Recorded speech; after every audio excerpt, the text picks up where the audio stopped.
Hoy vamos a ver Gálatas 6, del versículo 6 al verso 10. El sermón de hoy se llama Cosechas lo que siembras. Dice este texto: y al que se le enseña la palabra, que comparta toda cosa buena con el que le enseña. No se dejen engañar, de Dios nadie se burla, pues todo lo que el hombre siembre, eso también segará. Porque el que siembra para su propia carne, de la carne segará corrupción. Pero el que siembra para el Espíritu, del Espíritu segará vida eterna. Y no nos cansemos de hacer el bien, pues a su tiempo, si no nos cansamos, segaremos.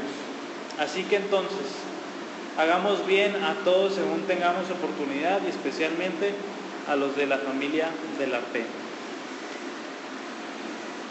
Lo que está pasando hoy en día, el hombre moderno está perdiendo grandemente el sentido de dar cuentas o el sentido de la responsabilidad.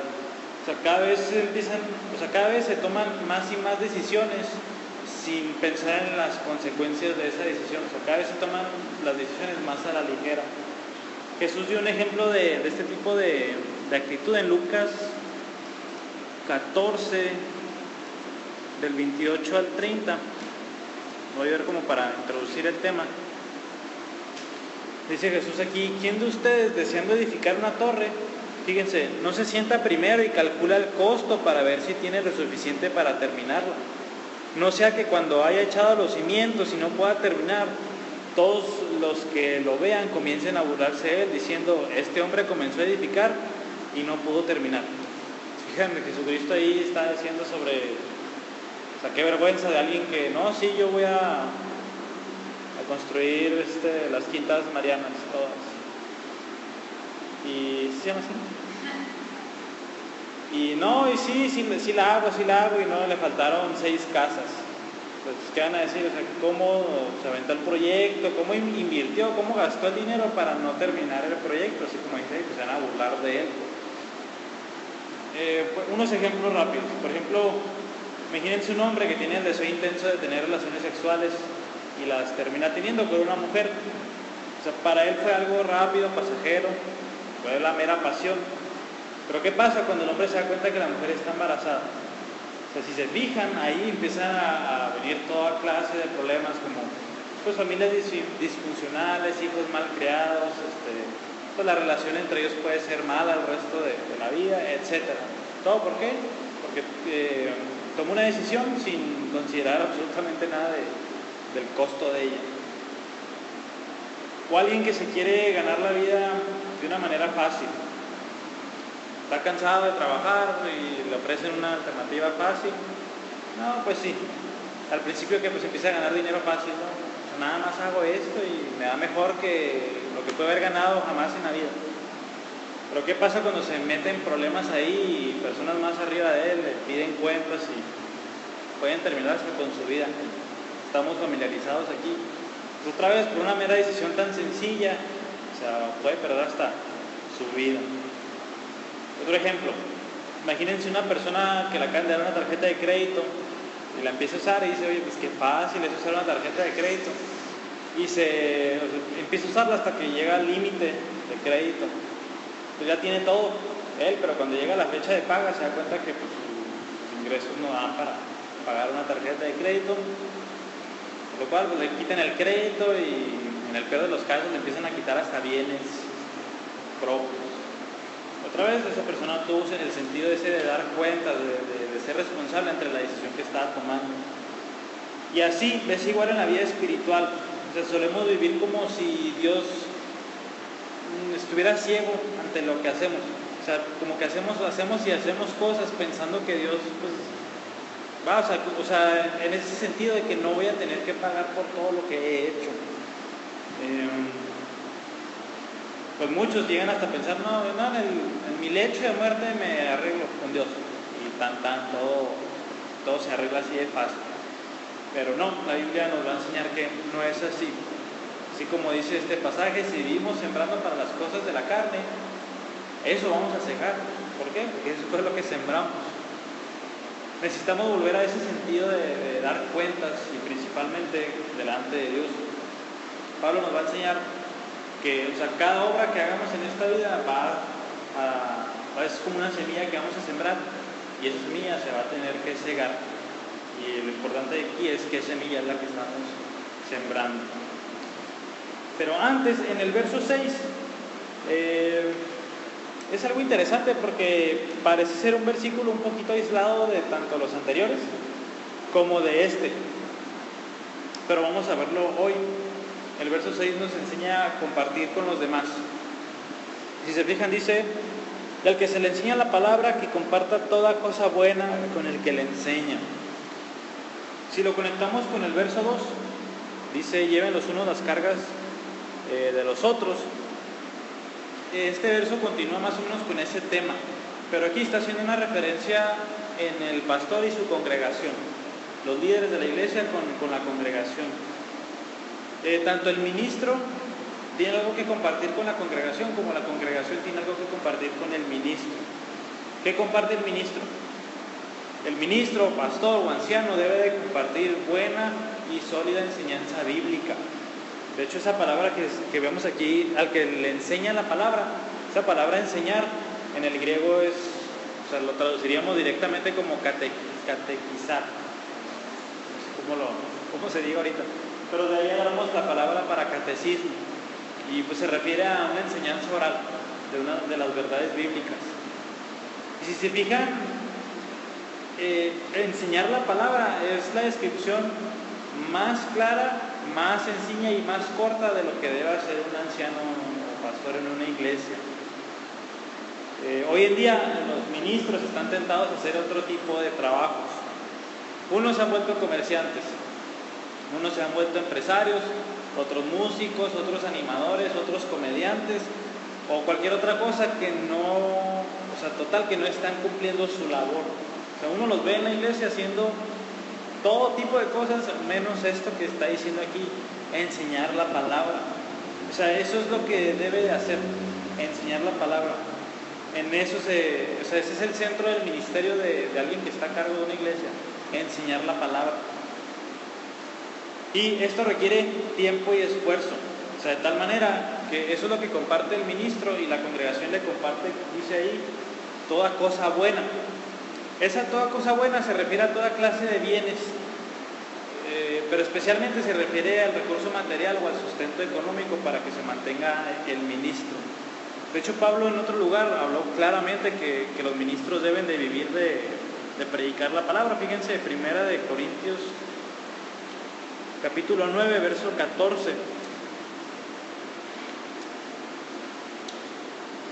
Dice aquí Pablo: así también ordenó el Señor que los que proclaman el Evangelio, dice, vivan del Evangelio.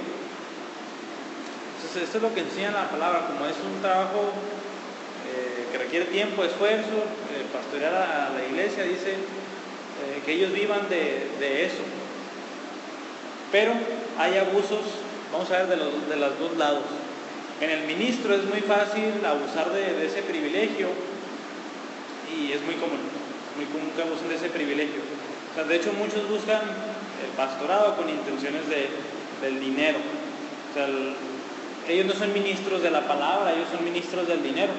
Ellos no pastorean a las ovejas, sino que más bien las trasquilan. O sea, esa es la realidad de estas personas.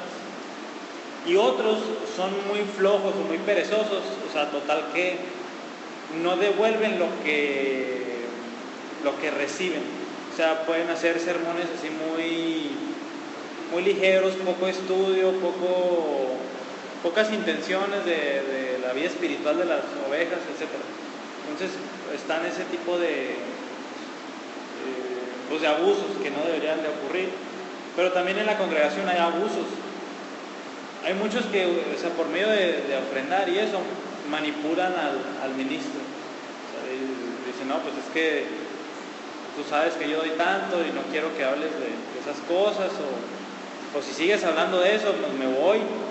Como el ministro, pues vaya, depende en cierta manera de eso, pues se ve manipulado por eso. Y hay otros más espirituales que tratan de santificar al ministro manteniéndolo en relativa pobreza. No, pues es que él es espiritual, o sea, él está cerca de Dios, no necesita pues tanto, ¿verdad? O sea, no, pues vamos a mantenerlo en, pues así, pues sí, o sea, como alguien ejemplo de pobreza. Pero no, esto está mal, de acuerdo a lo que vimos en el verso 1, que nos dice: para ustedes que son espirituales, eso no hacen los espirituales con sus ministros. Por lo tanto, el ministro, ¿qué debe hacer? Dedicar su tiempo para el estudio profundo de la palabra y suplir las necesidades de la congregación. O sea, ese es el papel del ministro, no otra cosa. O sea, nadie toma un púlpito para cantar, nadie toma un púlpito para hacer chistes. O sea, no. O sea, es algo tan serio delante de los ojos de Dios que, vaya, o sea, cada ministro va a dar cuentas. O sea, ¿cómo enseñaste la palabra? ¿Por qué mal? O sea, ¿por qué el texto decía eso y tú dijiste otra cosa? Créanme, todo lo que enseña la palabra va a ser juzgado de una manera más seria. Y de igual manera, la congregación pues debe mostrar su apoyo con toda cosa buena por el servicio del ministro. De hecho, los sacerdotes paganos de tiempos de Pablo, ellos cobraban por cada servicio. O sea, ¿a qué vienen? No, pues vengo a que me hagan esto, tanto, y así, tanto, y tanto, y tanto. Era lucrativo. En cambio, si se fijan aquí, no dice Pablo y que el ministro cobre 100 pesos la predicación, que el ministro cobre 200 pesos la hora o algo así. No, aquí dice que es algo de compartir, o sea, es libre. O sea, Pablo no demanda así algo tan serio, algo tan rígido como los sacerdotes de su tiempo, sino que dicen, o sea, ministro, enseña la palabra y congregación, sosténgalo por el trabajo que él está haciendo. Por eso les decía que era algo intermedio este versículo. Y ahora sí pasamos a la unidad, que es del 7 al 10. En el 7 y el 8 vemos la cosecha de la carne y del espíritu. Dice el 7 y el 8: no se dejen engañar, de Dios nadie se burla, pues todo lo que el hombre siembre, eso también segará, porque el que siembra para su propia carne, de la carne segará corrupción, pero el que siembra para el espíritu segará vida eterna. Otra vez en Gálatas nos presenta Pablo una antítesis entre ¿qué? Recuerdo lo que acabamos de leer. Entre el espíritu y entre ¿qué? Y entre la carne. Si se fijan, anteriormente vimos algo como de lucha o de guerra, que se oponen el uno al otro, etc. Ahora va a cambiar Pablo la ilustración de este escenario de guerra a la agricultura. El principio es todo lo que el hombre sigue, eso va a segar, va a cosechar. En otras palabras, todas nuestras acciones tienen consecuencias. O sea, lo que hagamos hoy va a definir lo que pase después. Y pues más que nada, al final de nuestros días, cuando estemos delante del Señor, vamos a dar cuenta de lo que hicimos en esta vida. Acuérdense que tanto cristianos como no cristianos, acuérdense que el cristiano va a estar vestido de la justicia de Cristo, y por eso él va a poder estar delante de la presencia de Dios. Pero como veíamos hace poco, aún así el cristiano va a estar delante del tribunal de Cristo para verse las recompensas, y aún así vamos a ser juzgados en cuanto a qué hicimos con lo que Dios nos dio. No se va a tomar en juego la salvación, pero sí las recompensas eternas. Hay un viejo dicho que es cierto, dice: siembra un pensamiento, ciegas un acto. Siembra un acto, ciegas un hábito. Siembra un hábito, ciegas carácter, y siembra el carácter y ciegas un destino. Fíjense, es una verdad que vamos a ver en este pasaje. Y pues número uno, hay unas personas que siembran para su propia carne. Esto obviamente pues, se enfoca al pecador, al que está lejos de Dios. O sea, se refiere a todas sus acciones, el hacer lo que se le da la gana, el no hacer lo que Dios quiere, el hacer lo que Dios dice que no debemos de hacer. Aunque esté en una religión, ya vimos que si está en una religión basada en obras, méritos, vemos que delante de Dios eso no va a significar absolutamente nada. Usando palabras que hemos visto en Gálatas, pues vive para sus pasiones y deseos, vive para alimentar a la carne, etc. Pablo se estaba dirigiendo principalmente a los judaizantes que vivían de esa manera, pero aquí Pablo lo está diciendo a los gálatas, una advertencia de que ellos no deben de vivir de esa manera. Si ustedes no deben de estar sembrando para la carne. ¿Por qué? Dice Pablo en el 8, porque el que siembra para su propia carne, de la carne se agarra algo, y dice corrupción. Esta palabra corrupción se refiere como a un deterioro gradual, así como la descomposición de un cadáver. Así como el pecado es dañino para el cuerpo y el alma, esta corrupción están dañando tanto el cuerpo físico como el alma. Y en otras palabras se resume en cegar la muerte eterna, la separación con Dios. O sea, si alguien nada más siembra para su carne, eso va a cegar, separación eterna con Dios. Y tal y como pasa en la agricultura, la semilla que sembremos, eso va a dar de fruto. O sea, nadie siembra algodón y salen uvas, nadie siembra cebollas y salen cualquier otro tipo de fruto. O sea, no pasa eso jamás. Si yo sembré chile, va a salir un chile, porque sí, ya trae la semilla esa información. Y de la misma manera es espiritualmente. Si sembramos para la carne, no vamos a cegar jamás vida eterna, jamás, es imposible. Y por eso dice Pablo en el verso 7, no se dejen engañar. O sea, no crean que por su estilo de vida todo se va a resolver al último con Dios. No crean que Dios es que Dios es tan bueno que me va a perdonar todo lo que hice. No, así no funciona esto. Y es triste ver que muchas personas viven de esa manera. Ya cuando esté grande, cuando esté viejito, me pongo a cuentas con Dios, al cabo ya no voy a poder satisfacer los deseos de la carne de grande, pues ahora sí ahí religioso, nada más no morir, para tratar de nivelar esa balanza. Pero no, la semilla de la carne va a cegar lo mismo. Y por eso dice Pablo, de Dios nadie se burla. O sea, si se fijan, es una burla a Dios. O sea, sí, vivo excelente para toda mi vida y pues al cabo Dios tiene la obligación, Dios lo que sea me va a tener que perdonar. No, falso. Fíjense lo que dice Romanos 2, del 6 al 8.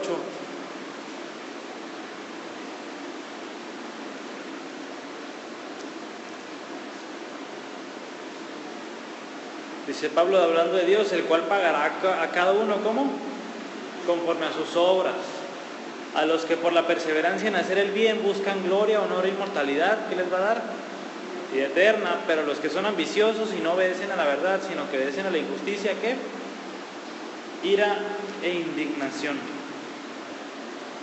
Es una ley de Dios. O sea, cada uno la va a pagar conforme a lo que hizo. En otras palabras, van a cegar lo que ellos sembraron. Y es serio burlarse de Dios, no es un pecado ligero. Ha habido muchas personas que se han burlado de Dios y que no han acabado nada bien. Un ejemplo es Goliat.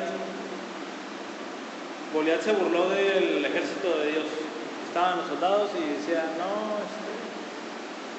nada más me lo imagino blasfemando de una manera horrible, porque la Biblia dice que así lo hizo, con palabras, con malas palabras, pues. Estaba burlando del ejército de Dios, decía, ustedes no me ganan, su Dios no sirve de nada, aquí yo estoy, a ver, déjese venir uno. Pero como Dios no puede ser burlado, de acuerdo a este pasaje, ¿cómo terminó Goliat? Una piedra en la frente y decapitado. También en Hechos 12, el rey Herodes aceptó adulación y adoración como si él fuera un Dios, siendo un ser humano. O sea, él pensó que se podía burlar de Dios de esa manera, pensando que él sí podía recibir la adoración que nada más Dios merece, y terminó comido por gusanos por haber hecho eso. Entonces nadie se burla de Dios, y el tratar de vivir para nuestra propia carne y nosotros imaginarnos engañarnos a nosotros mismos, querer burlarnos de Dios, pensando que vamos a librar al último, no, totalmente falso.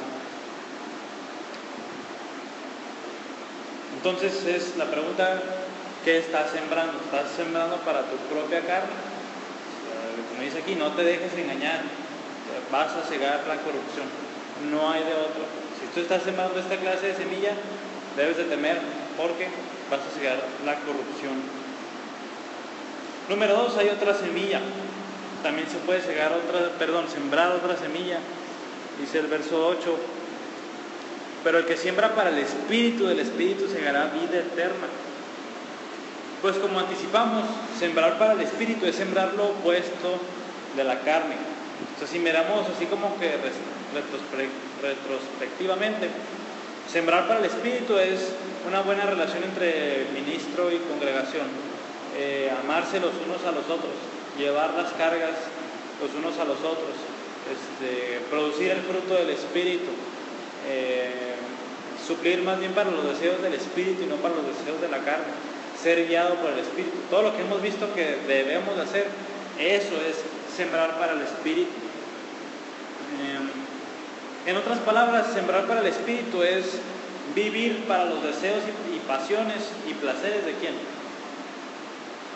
De Dios, obviamente. Por eso el verso 8 dice, pero el que siembra para su propia carne, o sea, el que vive para él mismo, ese va a cegar corrupción, pero el que vive más bien para ¿quién? Para Dios sería por lo opuesto, el que vive más bien para los deseos de Dios, ese es el que va a cegar la vida eterna.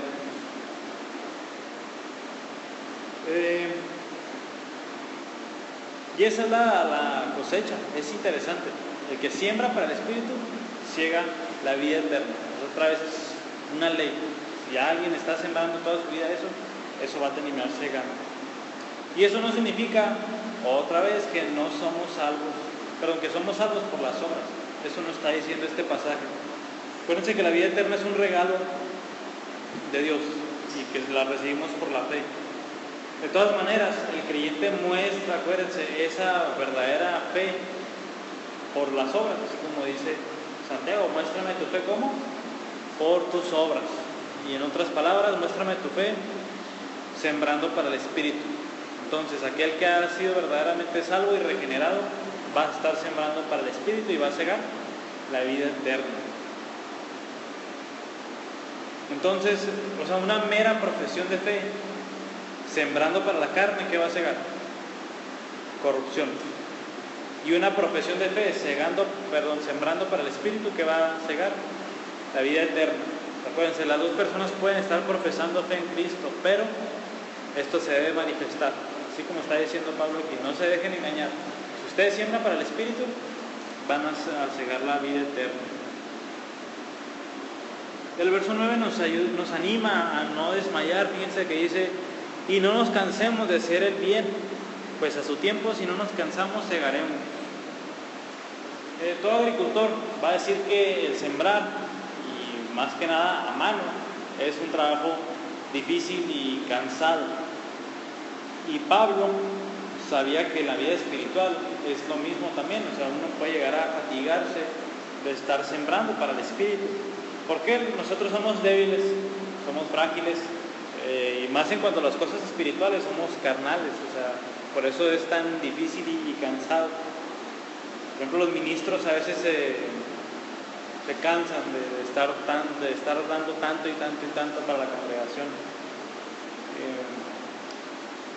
Somos tentados muchas veces por el pecado, y también es cansado estar peleando contra el pecado una y otra vez todos los días.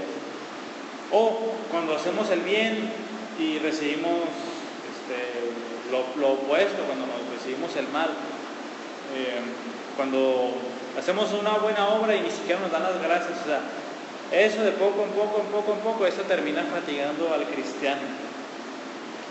¿Qué debemos de hacer? Hay un pasaje muy bonito en Isaías 40, versos 29 al 31. Isaías después de los Salmos. Isaías 40 del 29 al 31. Cuando estemos fatigados de esa manera espiritualmente, hay que acudir a este pasaje. Dice: Él da fuerzas al fatigado, y al que no tiene fuerzas aumenta el vigor. Aún los mancebos se fatigan y se cansan, y los jóvenes tropiezan y vacilan. Pero los que esperan en el Señor renovarán sus fuerzas. Se remontarán con alas como las águilas, correrán y no se cansarán, caminarán y no se fatigarán. Entonces, si se fijan, recibimos cierta fuerza, cierto ánimo de parte de Dios cuando confiamos en Él. Por eso dice Pablo: y no nos cansemos de hacer el bien. O sea, a pesar de que sea dura la lucha, acudimos a pasajes como esos, descansamos en Dios. ¿Y qué dice Pablo? A seguirle, a seguirle y a seguirle. Y da una promesa a Pablo: si no nos cansamos, o sea, si seguimos adelante, dice, segaremos. O sea, ciertamente hay una recompensa tras lo que hacemos.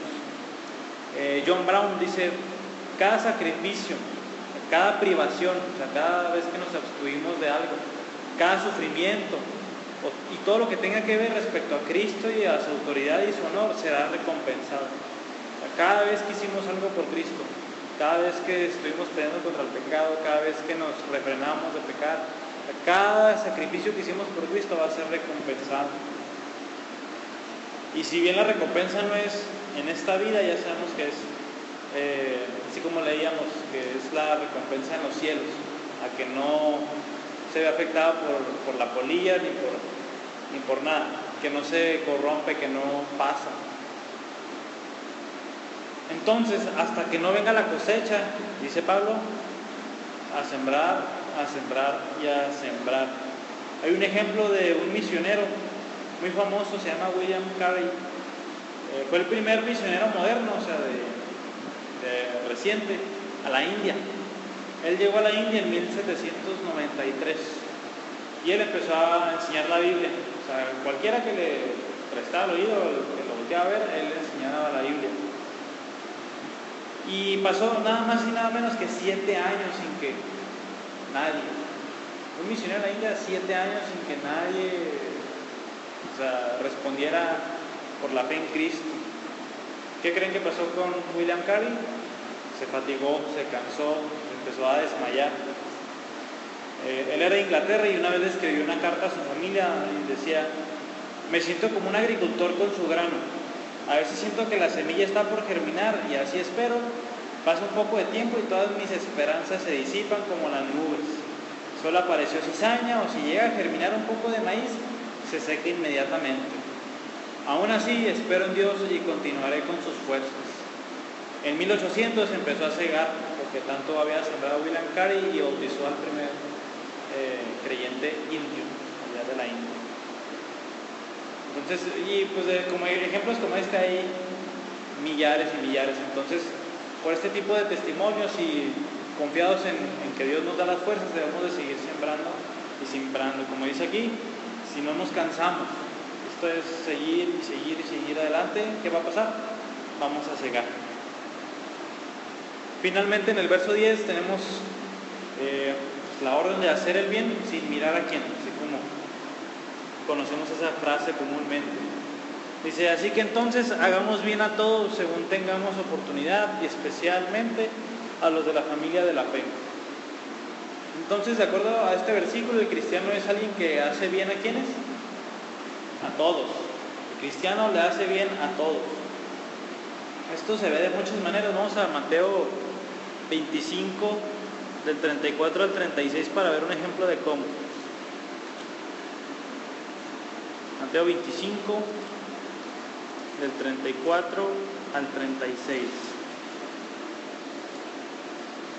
Dice: porque tuve hambre y me dieron de comer, tuve sed y me dieron de beber, fui forastero y me recibieron, estaba desnudo y me vistieron, enfermo y me visitaron, en la cárcel y vinieron a mí.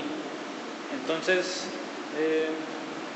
los justos le respondieron diciendo: Señor, ¿cuándo te vimos hambriento y te dimos de comer, o sediento y te dimos de beber? ¿O cuándo te vimos como forastero y te recibimos, o desnudo y te vestimos? ¿Y cuándo te vimos enfermo en la cárcel y vinimos a ti? Y respondiendo el rey les dirá: En verdad les digo que en cuanto lo hicieron a uno de estos hermanos míos, aún a los más pequeños, a mí lo hicieron. Entonces, todo este tipo de buenas obras a las que nos estamos refiriendo, hacer el bien absolutamente a todos. Acuérdense que si amamos a nuestro prójimo como nosotros mismos, este tipo de obras van a salir automáticamente y vamos a cumplir así la ley de Cristo, como veíamos hace poco. Aún así, este verso da una prioridad a quienes. Dice especialmente a los de la familia de la fe. Eso dice ese pasaje. Esto quiere decir que tenemos una responsabilidad especial con los demás cristianos. De hecho, este pasaje que acabamos de leer, dice el Señor Jesucristo, a estos hermanos míos se está refiriendo a los demás cristianos, y son a los más pequeños. Esto se refiere a honra. Aún aquel pobrecito que tenía fe en mí, o sea, porque le hiciste algo bien. Entonces, ¿por qué? ¿Por qué tenemos una prioridad con los de la familia de la fe? Porque con ellos tenemos más cosas en común que cualquier otra persona. ¿Por qué? Tenemos el mismo Dios trino, tenemos la misma fe, tenemos el mismo Señor, tenemos la misma Biblia, tenemos los mismos deseos, somos guiados todos por el Espíritu Santo. La Biblia en otros lados dice que somos un cuerpo, etcétera, etcétera. O sea, la Biblia nos une mucho a los cristianos con otros. O sea, no nos aísla. O sea, la Biblia habla en aspectos individuales, pero también habla mucho del aspecto corporal con los demás cristianos.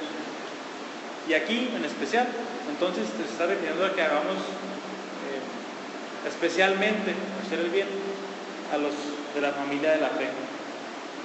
Jesucristo en Juan 13:35 nos da también una de las razones por las cuales debemos de mostrarnos así. Juan 13:35 dice: en esto conocerán todos que son mis discípulos. ¿Cómo? Si se tienen el amor los unos a los otros. O sea, es de demasiado impacto ver, para los no cristianos, ver cómo los cristianos se aman, ver cómo los cristianos conviven, ver cómo los cristianos se tratan los unos a los otros. Y por lo tanto nos va a ayudar a nuestro testimonio para los no creyentes. De cualquier manera, el cristiano no nada más le hace bien a los demás cristianos. ¿A quiénes entonces? A todos. Eso inicia diciendo el verso. Así que entonces hagamos bien a todos. O sea, a pesar de que tengamos un énfasis aquí bíblico a los de la familia de la fe, eso no quiere decir que a los demás ya no. No. Es a todos y especialmente a los de la familia de la fe. Y aún más, el texto no nada más dice eso, sino que también dice: según tengamos oportunidad. Esto no quiere decir cuando tengas tiempo libre, esto no quiere decir cuando se te acomode el horario, ahí haz el bien a todos. No, esta frase según tengan oportunidad es más bien cuando la oportunidad se presente. O sea, cuando se presente la oportunidad dice haz el bien. No es una vez a la semana o no, es que nada más a esta hora estoy disponible para hacer el bien. No, es en cuanto tengamos oportunidad. Concluimos de este pasaje entonces que cada pensamiento, cada obra, cada acto tienen consecuencias. Si vivimos para la carne, ¿qué vamos a cegar? Muerte eterna, corrupción. Así ya lo veíamos en Gálatas 5:21. Los que practican las obras de la carne, ¿qué dice? No heredarán el reino de Dios. Pero por lo contrario, si sembramos para el Espíritu, o sea, si vives una vida que agrada a Dios, si tienes tiempo en comunión con Dios en oración, por medio de la palabra, si haces el bien a todos, si amas a tu prójimo como a ti mismo, si haces todo esto, que es sembrar para el Espíritu, ¿qué vamos a cegar? Vida eterna. Aquí la cuestión está así. El campo está enfrente de nosotros y la decisión es, pues, qué semilla vamos a echar a continuación. Vamos a orar. Señor, gracias por tu palabra, gracias por hacernos volver a este sentido de responsabilidad, de dar cuenta, Señor. Ayúdanos a entender que cada cosa que hacemos, cada cosa que hablamos, cada cosa que pensamos, estamos sembrando. Y gracias por decirnos que estamos sembrando para la carne, o estamos sembrando para el Espíritu. Señor, ayúdanos a sembrar para el Espíritu, para cegar al final del día vida eterna.